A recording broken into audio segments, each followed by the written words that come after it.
Pete Smith, Senior Manager, Sales Support for TE Connectivity, join us. Yeah. Hey, good to see you. Thank you. Thank you very much. So, what are you guys announcing or showing here at the...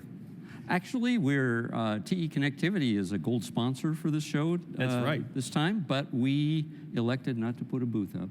Yeah, and but have you walked the aisles and have Yes. you had a chance to see what's going on? Yes. And what's it like? I mean, have you been to any conferences other than this one? No conferences, but I've been walking the show and I've seen some of the new things that are coming out. There's a interesting change going on in the sensor world where they're adding more features to sensors, things like artificial intelligence, wireless capabilities. Those are some of the trends, and I'd like to, if I could, maybe mention some of the other trends that we're seeing. Yeah, good. That was the next question. Oh, it was? Okay, I'm reading your mind. No, you probably reading my mind. Go ahead. Okay, we're seeing a number of trends in the sensor industry right now. They're being driven almost entirely by customer needs. We see 7 major ones right now. The first one is digitization.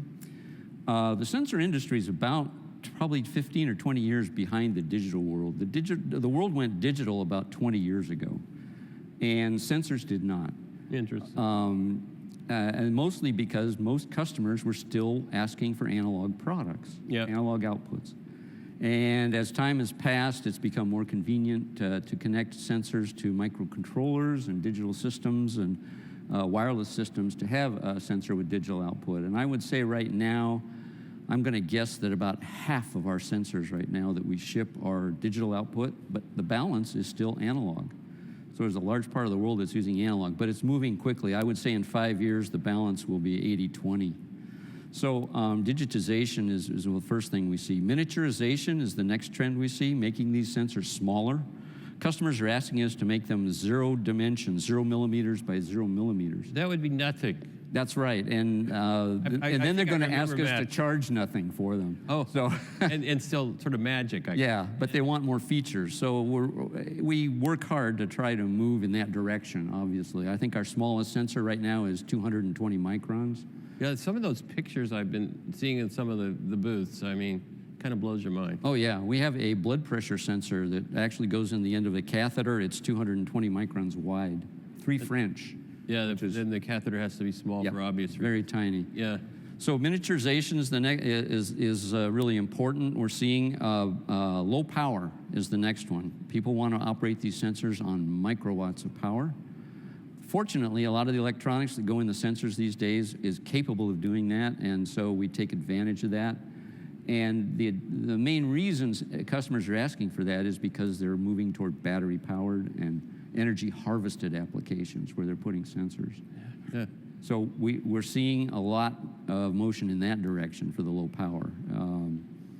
The next trend that we see is multi-sensor modules, where customers are asking us to put multiple sensor capabilities in a single package. Yeah, so for size and efficiency. And convenience, efficiency, all those things. We do make what we call an oil property sensor that's actually designed to determine the service life of lubricating oils.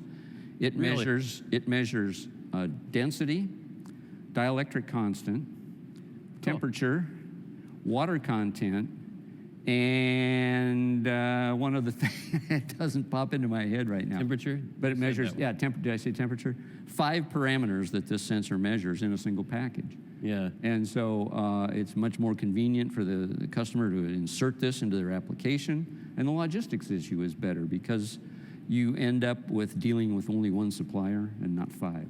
So, yeah, that's a very good one. So we like that. Edge computing is another one we're starting to see. This one is really new, where we're starting to put microcontrollers inside the sensor itself to process the signals, set alarms where you can find hazardous conditions that might occur. And